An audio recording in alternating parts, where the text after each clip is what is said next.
আচ্ছা, আপনারা কি জানেন এই কেকটা যার জন্য নেওয়া হয়েছিল তাকে সারপ্রাইজ দেওয়ার জন্য মূলত কেকটা অর্ডার করা হয়েছিল, আর আমি সেই সারপ্রাইজটা পুরো ভেস্তে দিয়েছিলাম।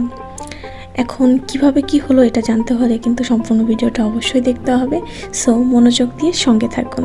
আসসালামু আলাইকুম সবাইকে, কি অবস্থা সবার? আশা করি যে যেখানে আছেন অনেক বেশি ভালো আছেন। তো আজকের এই কেকটা নিয়েছিল আমাদের বাসার কিউটি পাই বাঁধন আপু। বাঁধন আপুর বোনের বার্থডে ছিল, সেই উপলক্ষে বাঁধন আপুর বোনের বার্থডে ছিল ঠিক আমার বার্থডের আগের দিন।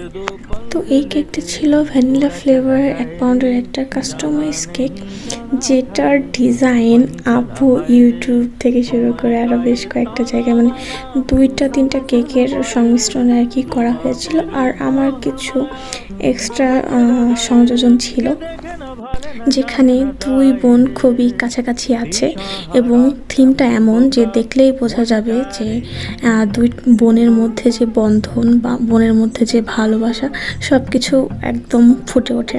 তো আপু হচ্ছে আমাকে এর মাঝে বলে যে তারা কিভাবে সারপ্রাইজ প্ল্যান করেছে।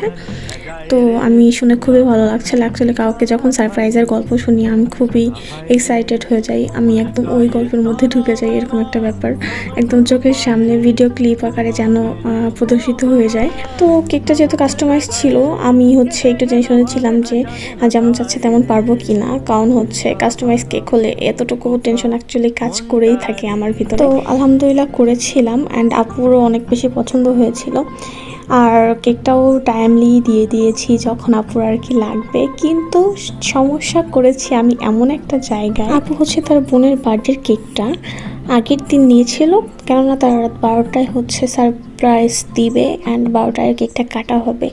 আর এদিকে আমার একটু মাথায় নেই, আমি যেহেতু সবসময় অলসতা আমি করি, আমার অনেক কেকের ছবি ভিডিও সব গ্যালারিতে জমে থাকে, আপলোড করা মানে করব করে আর করাই হয় না, আমার একটু কথা ভুল হয়ে গিয়েছে। যাই হোক, তো আমি ওই দিন করেছি কি, একটু মানে কেক কমপ্লিট হওয়ার পরই আমি আবার মানে আপু যখন চলে যায় তারপর আর কি আমি আপলোড করি। আমার আর মাথায় কাজই করে নাই যে আপুর বোন আমার পেজের সঙ্গে সংযুক্ত আছে, আমি এটা জানিই না।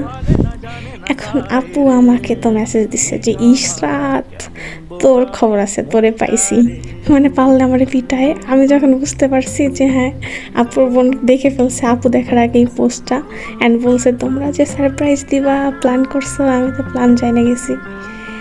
তো কি আর করার, প্ল্যান তো ভণ্ডুর করেই ফেলেছি, কিছু করার নাই। আমার তো খুবই দুঃখ লাগছিল যে আল্লাহ সারপ্রাইজ প্ল্যান করছে, আমি সেটা ভণ্ডুর করে দিছি, আমি এক প্রকার কমায় চলে গিয়েছি।